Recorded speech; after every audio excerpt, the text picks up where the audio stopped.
pagi, Bapak Ibu Saudara-saudara yang dikasihi Tuhan.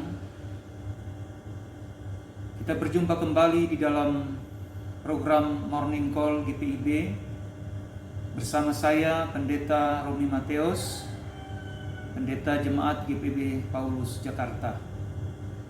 Sebelum kita akan membaca dan merenungkan firman Tuhan pada pagi hari ini, mari kita berdoa, kita mohon bimbingan Roh Kudus. Marilah kita berdoa. Kami mengucap syukur atas kasih dan anugerah-Mu dalam kehidupan kami, sehingga kami boleh dibangunkan pada pagi hari ini ya Tuhan. Dan kami akan mengawali hari ini dengan membaca dan merenungkan sebagian daripada firman-Mu. Kami mohon karuniakanlah kepada kami Roh-Mu yang kudus, agar kami dapat mengerti firman-Mu ini dan memperlakukannya. Berfirmanlah ya Tuhan, karena kami telah sedia mendengarkannya. Dalam nama Tuhan Yesus kami berdoa. Amin. Pembacaan Alkitab kita pada hari ini dari 1 Tesalonika pasal 1 ayat 1 sampai dengan ayat 10 yang menyatakan, dari Paulus, Silwanus dan Timotius kepada jemaat orang-orang Tesalonika yang di dalam Allah Bapa dan di dalam Tuhan Yesus Kristus, kasih karunia dan damai sejahtera menyertai kamu. Kami selalu mengucap syukur kepada Allah karena kamu semua dan menyebut kamu dalam doa kami, sebab kami selalu mengingat pekerjaan iman-Mu, usaha kasih-Mu dan ketekunan pengharapan-Mu kepada Tuhan kita Yesus Kristus di hadapan Allah dan Bapa kita. Dan kami tahu, hai saudara-saudara yang dikasihi Allah, bahwa Ia telah memilih kamu, sebab Injil yang kami beritakan bukan disampaikan kepada kamu dengan kata-kata saja, tetapi juga dengan kekuatan oleh Roh Kudus dan dengan suatu kepastian yang kokoh. Memang kamu tahu bagaimana kami bekerja di antara kamu oleh karena kamu, dan kamu telah menjadi penurut kami dan penurut Tuhan. Dalam penindasan yang berat, kamu telah menerima firman itu dengan sukacita yang dikerjakan oleh Roh Kudus, sehingga kamu telah menjadi teladan untuk semua orang yang percaya di wilayah Makedonia dan Akaya.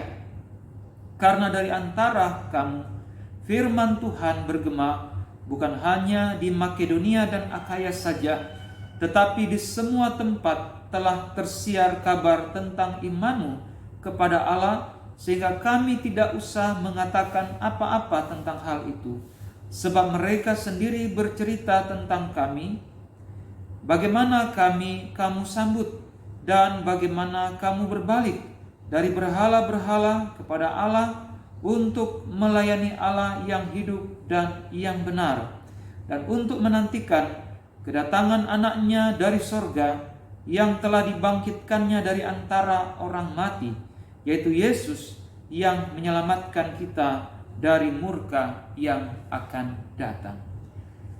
Bapak Ibu Saudara-saudara yang dikasihi Tuhan kita Yesus Kristus, jemaat di Tesalonika adalah jemaat yang dibanggakan oleh Rasul Paulus. Mengapa saudara-saudara? Karena jemaat ini telah memberikan teladan bagi jemaat-jemaat yang lain. Itulah sebabnya di awal surat ini kita membaca Paulus bersyukur kepada Allah oleh karena jemaat ini telah menunjukkan teladan iman bagi orang-orang percaya. Jadi Paulus bersyukur karena jemaat di Tesalonika adalah jemaat yang terus bertumbuh dalam iman, kasih, dan pengharapan. Apa yang terjadi dengan kehidupan jemaat di Tesalonika ini adalah hal yang baik dan yang patut dicontohi oleh jemaat-jemaat yang lain. Saudara-saudara yang terkasih, apa yang dapat diteladani dari jemaat Tesalonika ini? Ada beberapa hal yang dapat diteladani dari mereka.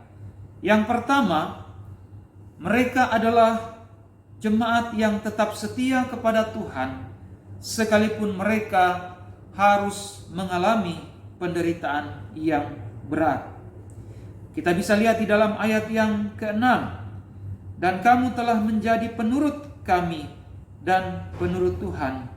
Dalam penindasan yang berat, kamu telah menerima firman itu dengan sukacita yang dikerjakan oleh Roh Kudus. Jadi kita bisa melihat, walaupun jemaat Tesalonika ini sedang ditindas, tetapi mereka telah menerima firman itu dengan penuh sukacita.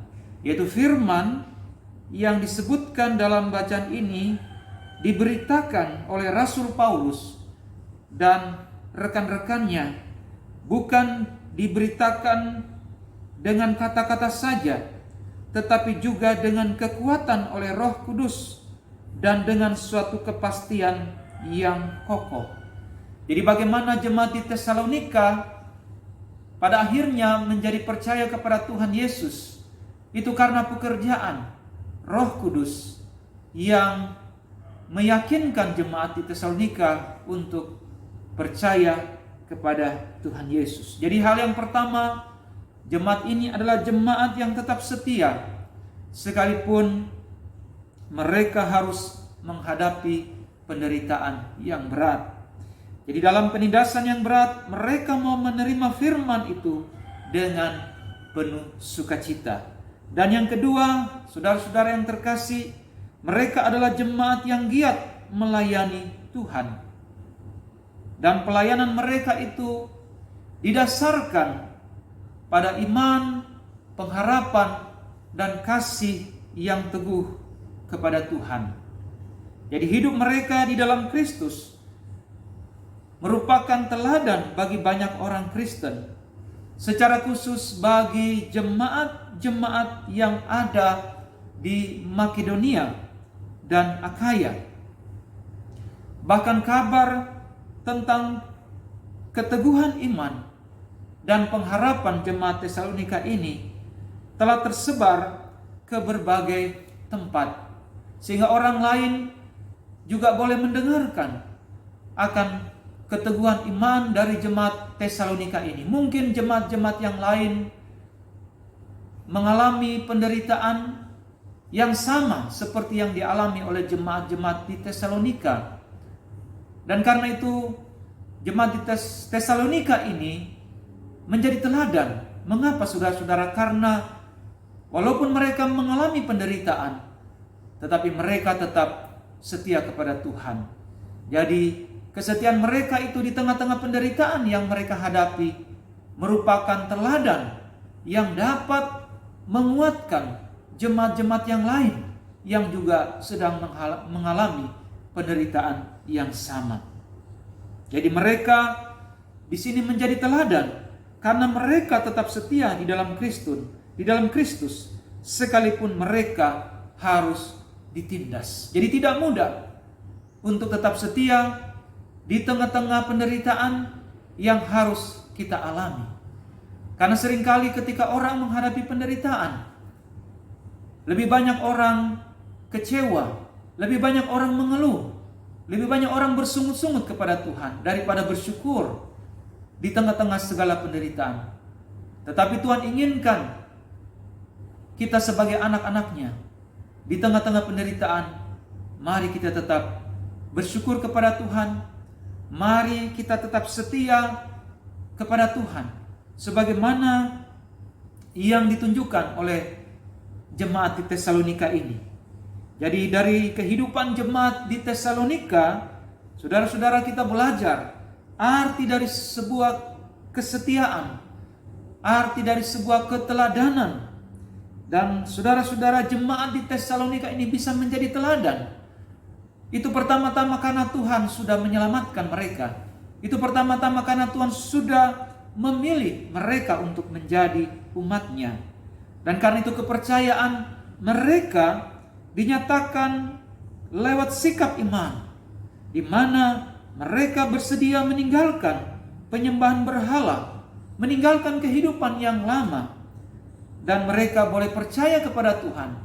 Mereka dengan setia boleh berbakti, beribadah, dan melayani Allah yang benar itu, yaitu Allah yang benar dan hidup di dalam Yesus Kristus. Karena itu saudara-saudara, Bapak Ibu, saudara-saudara yang terkasih di dalam Tuhan, seperti jemaat di Tesalonika, marilah kita juga tetap setia untuk bertekun dan berpengharapan di dalam Tuhan Yesus. Sebab apa? Sebab dikatakan di dalam firman Tuhan ini bahwa Dia akan datang kembali. Dia akan datang kembali dari sorga untuk menyelamatkan kita dari murka yang akan datang. Jadi ada kemuliaan yang akan Tuhan nyatakan kepada kita umatnya apabila kita tetap setia dan berpengharapan di dalam Dia. Jadi saudara-saudara yang terkasih, sebagai orang Kristen, sebagai umat Tuhan, marilah kita semua dipanggil untuk menunjukkan kualitas iman yang teruji. Sekalipun kita harus menderita karena Tuhan, tapi biarlah kita tetap setia.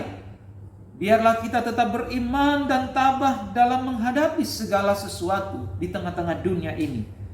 Karena dasar iman dan pengharapan kita hanya di dalam Tuhan kita Yesus Kristus, yang dikatakan di dalam pembacaan ini, Dia sudah mati dan bangkit dari antara orang mati.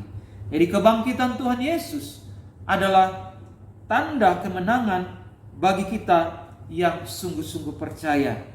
Artinya ketika kita sungguh-sungguh mau menghayati akan kemenangan Tuhan Yesus melalui kebangkitannya itu, seharusnya kita tidak mudah untuk menyerah, kita tidak akan mudah untuk berputus asa jika kita harus mengalami berbagai tantangan atau pergumulan dalam kehidupan ini. Karena ada Roh Kudus yang akan menolong kita. Roh Kudus itu yang telah membuat kita percaya atau yang telah menjadikan kita beriman kepada Tuhan. Roh yang sama itu juga yang akan senantiasa menyertai dan menolong kita di dalam segala kesesakan yang harus kita hadapi. Jadi saudara-saudara, Bapak Ibu yang dikasihi Tuhan, berbahagialah kita sekalipun kita harus menderita karena Kristus, sebab ada kemuliaan yang akan kita terima pada saat Dia datang untuk yang kedua kalinya. Kiranya kita diberkati lewat pemberitaan firman Tuhan pada pagi hari ini. Amin. Marilah kita berdoa. Kami bersyukur Allah Bapa di surga atas kesempatan yang Engkau berikan pada pagi hari ini. Di awal hari ini kami boleh beribadah kepadamu, dan kami juga sudah mendengarkan sebagian dari firman-Mu yang mengingatkan kami agar kami menjadi teladan seperti jemaat di Tesalonika.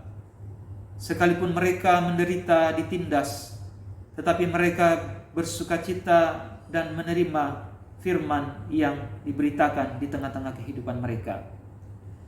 Terima kasih Bapa atas firman-Mu yang kiranya ini boleh kami hayati terus-menerus dalam kehidupan kami, dan akan terus menguatkan kami ketika kami menghadapi berbagai pergumulan di tengah-tengah kehidupan ini. Dan kami akan memulai segala kegiatan atau aktivitas kami sepanjang hari ini. Kami juga memohon akan penyertaan-Mu dan pertolongan-Mu ya Tuhan, yang Engkau kiranya boleh nyatakan kepada kami semua umat-Mu yang juga boleh beribadah pada saat ini. Terima kasih ya Bapa di surga. Inilah doa dan permohonan kami yang hanya kami panjatkan di dalam anak-Mu Tuhan Yesus Kristus. Terpujilah Engkau kekal selama-lamanya. Amin. Demikianlah kita sudah mengikuti morning call pada pagi hari ini. Kiranya Tuhan memberkati Bapak Ibu Saudara sekalian dimanapun kita berada.